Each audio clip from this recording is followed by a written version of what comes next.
You know, there's a peculiar feeling that happens when you start to wake up. It's not a sudden electric shock of revelation. It's more like a subtle yet profound shift in the pitch of reality. One day, the music everyone else is dancing to sounds slightly off-key to you. You start to see.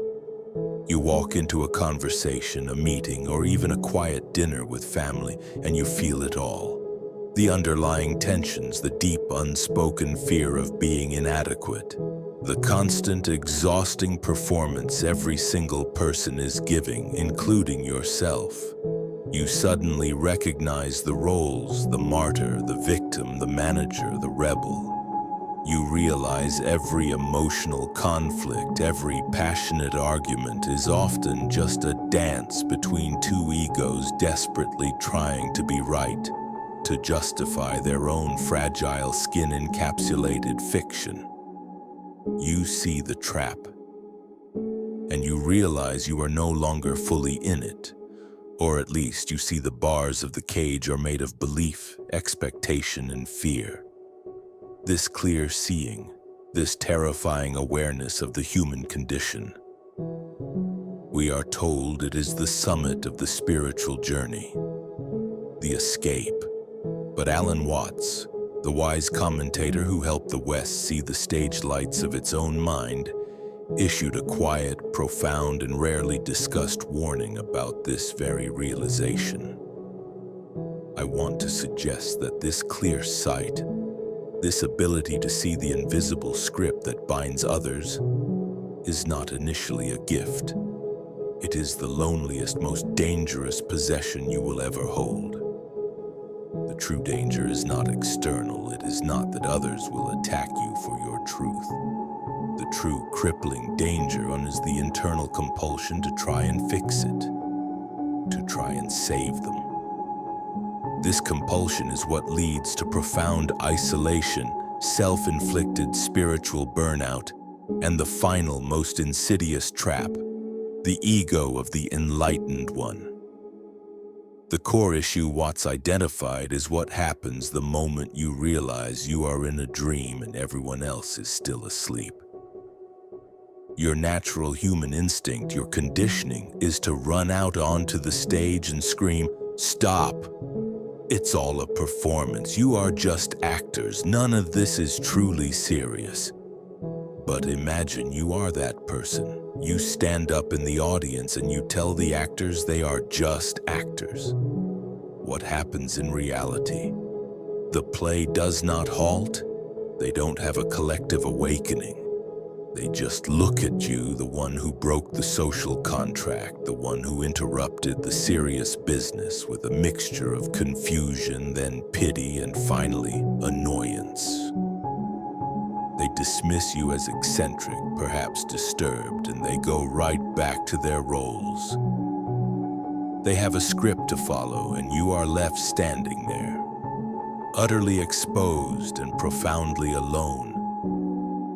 This is the loneliness of clear seeing. It is the existential exhaustion that comes from carrying the weight of the unconscious world on your shoulders.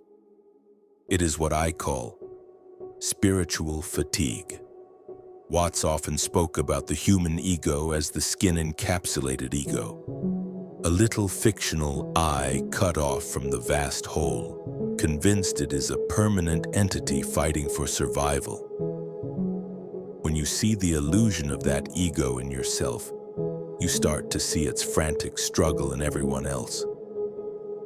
And the danger begins the moment you try to save those little encapsulated egos from the fight they are in reality quite committed to. You are confusing the map with the territory.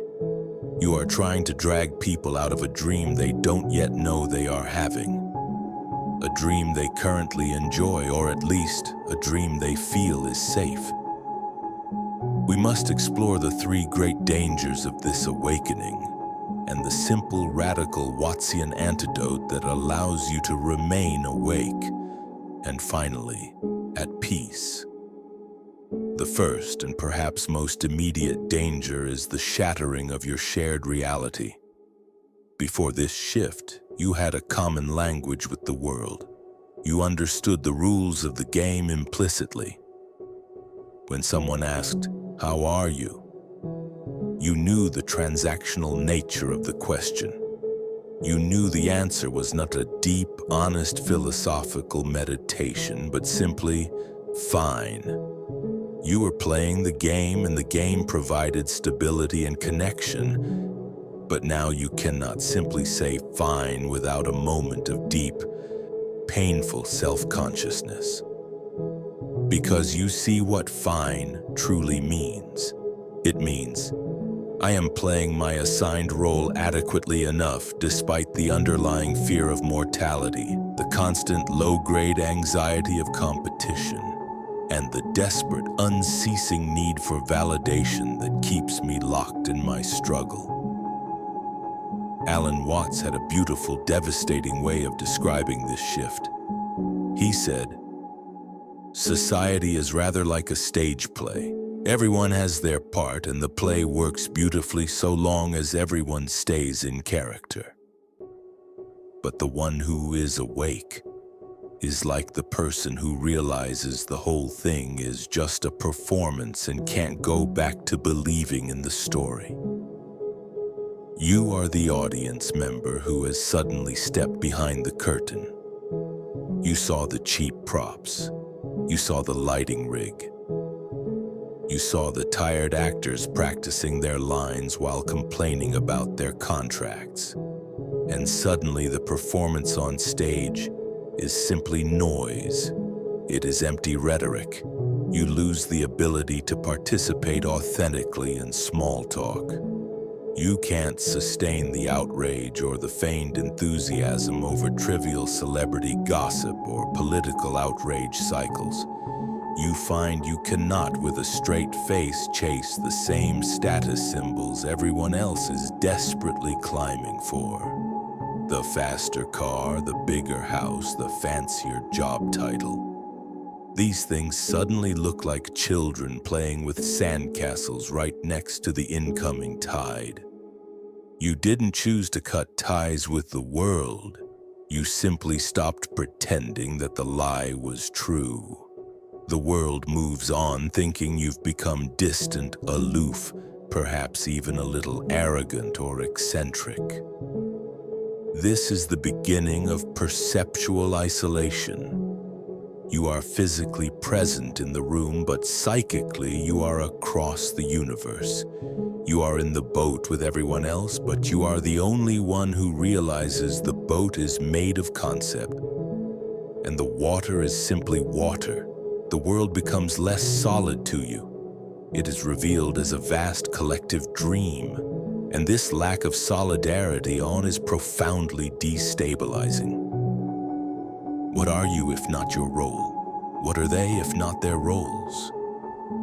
The ground has vanished, and the first danger is realizing you have nothing to stand on but the space of your own awareness. This isolation leads inevitably to the second. Once you recognize the script and feel the profound loneliness of being the only one backstage, there is a powerful, almost irresistible human urge to enlighten the actors. This is the trap of righteousness. You feel you've found the cheat code to life, haven't you? You see that suffering is created by clinging, by believing in the ego, by mistaking the menu for the meal. And you see your loved ones, your colleagues, your friends running themselves ragged, eating the menu, and you feel a terrible sense of obligation. So you decide, perhaps subconsciously, to become the savior. You start subtly, maybe by suggesting a book or dropping a profound observation about non-duality. When that fails to spark the revolution you hoped for, you become louder. You preach, you argue, you challenge. You try to force the opening of another person's mind. And here is where Alan Watts' cornerstone concept of the backward law, or the law of reversed effort, comes back with a terrible vengeance. Watts summarized this law beautifully, saying, "When you try to stay on the surface of the water, you sink. But when you try to sink, you float."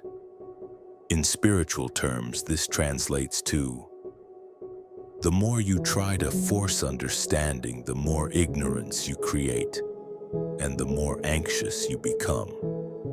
When you try to convert someone, you are operating from a place of clinging to the idea that they should be awake, clinging to the idea that you know better, clinging to the desire to be recognized and validated as the one who sees the truth.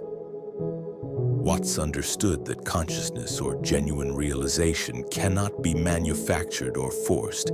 It is not an acquisition, it is a surrender. It happens when the effort stops.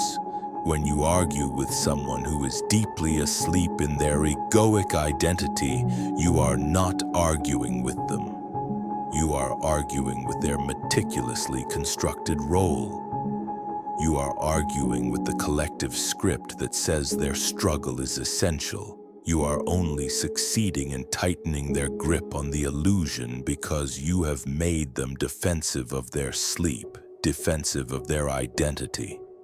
And every attempt that fails, every blank stare, every awkward silence, every argument that goes nowhere, does not deflate their ego. It serves to dangerously inflate yours. You leave the conversation feeling superior and increasingly isolated. I see the truth, and they don't. This is the ego's final, most insidious trap, to turn non-duality into a brand new, spiritually sophisticated form of duality. The awake me versus the asleep them. This striving, this desperate effort to save them, to correct the entire pattern of the universe, is the root of the third danger. The final danger is the most subtle and the most soul-crushing, spiritual fatigue. It is the burnout that comes from fighting a war that doesn't need to be fought. It is the exhaustion of constantly comparing your new reality with the old reality of the world around you. You are constantly correcting the script in your head. You are mentally editing every conversation you have, thinking, they are playing the victim role right now. They are clinging to their anger. If they only understood non-duality. You are carrying the full weight of the world's unnecessary striving. Watts reminds us that the fundamental nature of the Tao, of reality itself, is effortless action, Wu Wei, flowing like water, spontaneous and unforced. When a person tries too hard to be good, they become rigid, puritanical, and tense. When a person tries too hard to be enlightened, they become stiff and humorless. Watts's genius was to show that this striving, even spiritual striving, is the engine of anxiety. If you're seeing what others don't, and you're constantly trying to pull them towards your light, you are engaged in a constant low-grade striving, a desperate, tiring effort. You're trying to be the enlightened one in the room. You're trying to be the patient one who absorbs all the unconscious tension. You're trying to be the teacher who fixes the pattern. And all of this effort is just the ego in a clever new costume. The ego has simply switched from trying to win a game of money to trying to win a game of awareness. You feel exhausted not because the world is so asleep, but because you are making the effort to change the world to fit your new, beautiful, quiet vision. This fatigue, this deep, bone-weary sense of I have to carry this burden, is the final and true danger of seeing what others don't. It is the ultimate paradox. The person who sees the illusion most clearly is now the one most trapped by the illusion of responsibility and self-importance. So how do we escape this agonizing spiritual treadmill? How do we live with eyes wide open without becoming isolated, self-righteous, or fatigued? The answer, as Watts always gave it, is the great profound pivot, the turn away from the law of reversed effort and into the principle of Wu Wei, effortless action. The antidote is not to try harder to let go. That would be the backward law all over again, trying to be untense. The antidote is the deep, final realization that you are not required to save everyone from their unconsciousness. The script of the world is not your responsibility. Alan Watts would invite you to stop trying to be the controller and instead become the appreciator. See the world as you would see a natural phenomenon, a great symphony, a wild river flowing down a mountain, or the churning of a vast chaotic ocean. The river is flowing beautifully. It crashes, it eddies, it foams, it carves the rock. But you, the observer, don't stand on the bank shouting, "River, you need to flow straighter. You need to stop making those silly little whirlpools. You need to be more efficient." No, you simply observe. You appreciate the pattern. You see the necessity of the eddy for the river to be a river. You see the necessity of the whirlpool for the water to be water.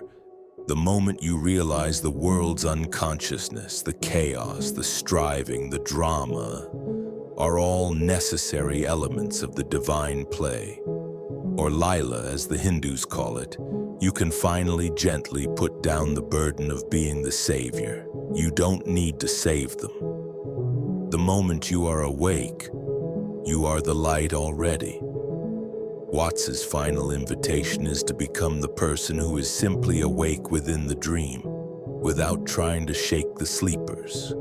You stop arguing, you stop forcing, you stop trying to convert. You simply start living in alignment with the truth you see. This is the practice of Wu Wei, effortless action or non-interference.